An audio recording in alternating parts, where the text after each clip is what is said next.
Hey there, it's Jen, and I am here today to show you a new layout using pink Paislee products. Now the theme for this week on the blog is new techniques, and so this is something that's not necessarily a new technique out there, but it's new to me, and it's something done usually by card makers, and I wanted to try it on this layout, and that is a die cut inlay technique. And so what I'm going to do, I've already done one because I wanted to try it out to see if it would work well, and it did, so I'm going to make some more. But basically I took a die that I have. This is like a doily kind of die. I can't remember where I got this, but if I find it, I will link it in the video description. But if not, there you can find dies like this all over the place. But what I did was I cut it out in white cardstock, and I also cut it out of this cardstock from pink Paislee from a 6x6 paper pad. It's from the Take Me Away collection, and then I inlaid all the pieces. So when you look at this, it's flat, and I don't know if you'll really be able to tell that here, but it's completely flat because the pieces that are laid inside of the die it makes it so it's a smooth surface. So it's not laid underneath the die cut, it's all of these little pieces are laid in there, and I really like that smooth finish. It gives a really cool look, and I learned this technique from Jennifer McGuire on her YouTube channel, so I'll be sure to link to it below.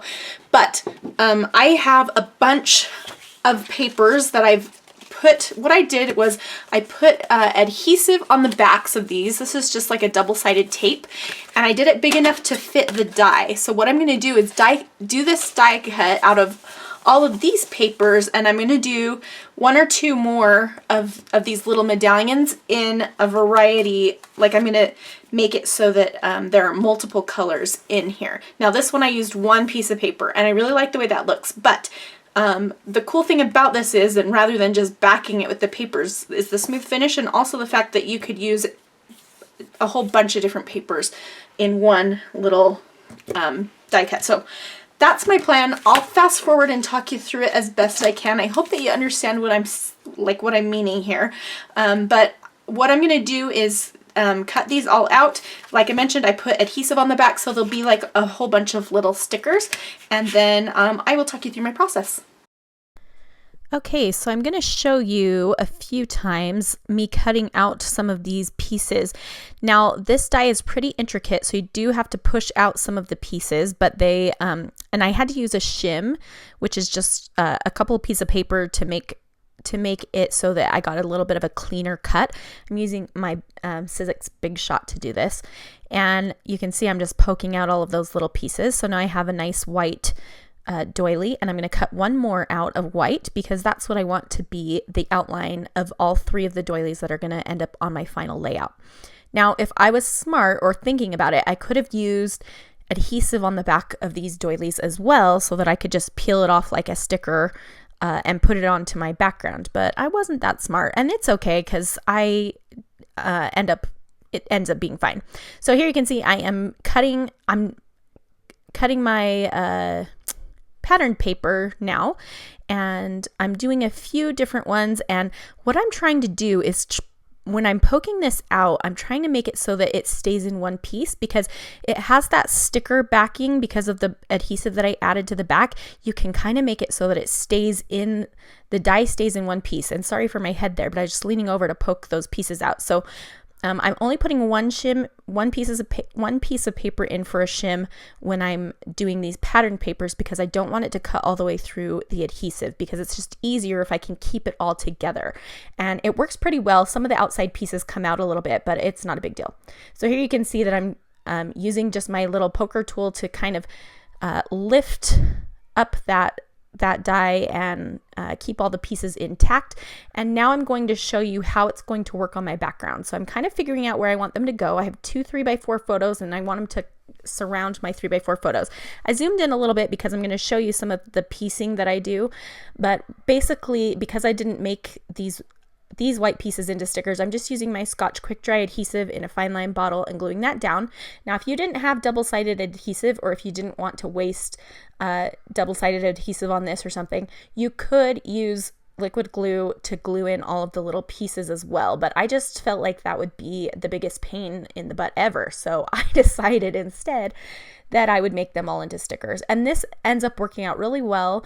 I love having a variety of pieces to choose from. I will show you a little bit how I'm putting these in so you can see I'm using my little poker tool. That's an old one that I have from making memories from back in the day. And I'm just choosing different colors to put in different sections of the die. So the center one is orange, and then this little kind of circle of like the little V's and stuff here, I'm doing in this pink color. It has little dots on it. I think this works best with patterned papers that are subtle, or B-side patterned papers, if you're familiar with that term. And just because I like the way that patterned paper adds just a little bit of something extra than just plain cardstock would, but it is important, I feel, to make them a little bit subtle. So I decided that instead of having that kind of peachy color be in between all of those lines, I wanted a pop of color. So I'm using the same orange that I pulled the center from. And there's something to keep in mind when you do something like this, is that you can use all of the pieces and make multiple projects. So I cut out 6 different doilies, and or 6 different, I think, pattern papers, and I'm only creating 3 doilies, so that means I'm going to have some leftover. So what I ended up doing was using some of these leftover pieces on a card as well. And so you can use all of those bits and pieces, don't throw them away, especially since they all have adhesive on them. So you can see I've just kind of sped up through some of this process, but I'm just choosing different colors to do different parts.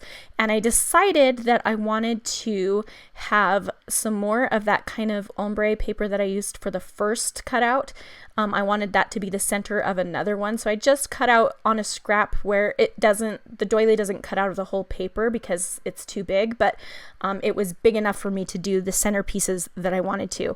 And you'll see in a few minutes here that I decide in the end that even though I love so much the way that doily looks at the top right there, I want it to be like the other two. And so I will switch some pieces out of it so that it matches better, so that it has a few different colors rather than just the one piece of pattern paper that has the ombre fade on it. So here you can see it done. I slowed it down a little bit so you could see it all put together, and you can see where I switched out some of those pieces on that other one. And now I'm going to go ahead and get my layout put together. So I want my pieces to be like this, and I'm trying to find some little things that I could tuck around my photos. I'm thinking I might want to put my photos on some white cardstock just to frame them. I like to do that quite often. And I'm just choosing a few different pieces that I thought would go with my story about this ice cream. Me and my friend went to Seaside, Oregon after I went to story camp last year in June, and we stayed a few days on the seaside shore. And one of the things that I always do when I'm in Seaside is go get gelato from Sea Star Gelato every single day. And so I was glad that she loved it as much as I did, and we went every single day, and it was awesome. And so this is just a story about that.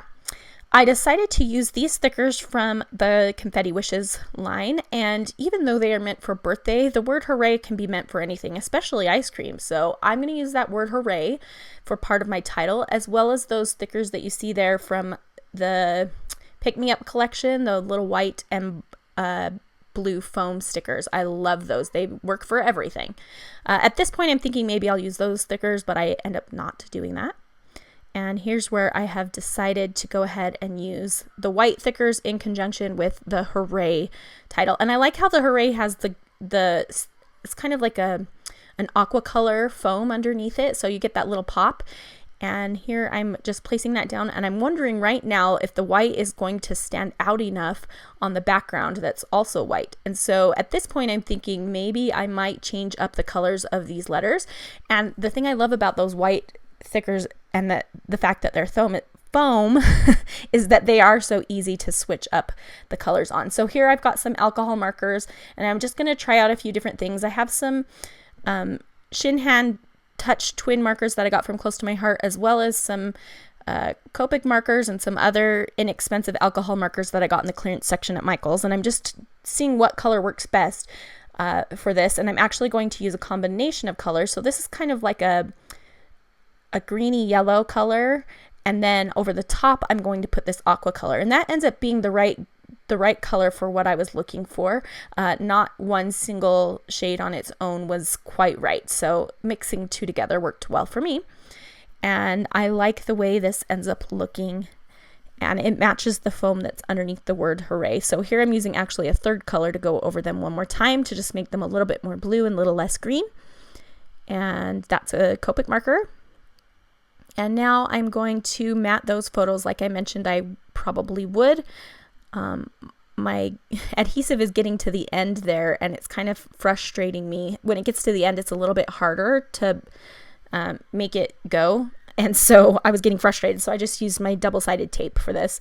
And then I'm using my little We Are Memory Keepers trimmer. And I trimmed this weirdly, and so I'll have to fix it. But I'm not going to worry too much about it. There's those two photos. Now, one thing about these photos is there's a little bit of blue in that photo on the right, which kind of bothers me, and it doesn't match with the other colors I have going on in the layout. And I thought, you know what, it doesn't matter. I don't care. I can do whatever I want. It doesn't have to have blue on it. But you'll see in a little bit how I'll try to kind of add some in.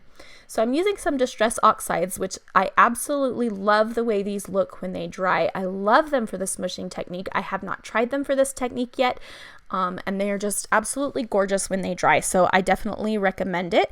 I think that this color I'm using might be Picked Raspberry, but I'm not sure. I will link to it in the video description though. And then I'm also going to use kind of an aqua color, which I think I use. Well, okay, at this moment, I'm thinking of using just some regular Distress ink in Wild Honey. And because I wanted to bring in some of the orange color that I have in those medallions, but it was way too yellowy and way too orangey, and I decided it was not going to work, so I'm not going to do it. And I just bring in some Picked Pistachio, and I mix it in with a little bit of peacock feathers, and this is the Distress Oxide, and I'm just putting a little bit on there.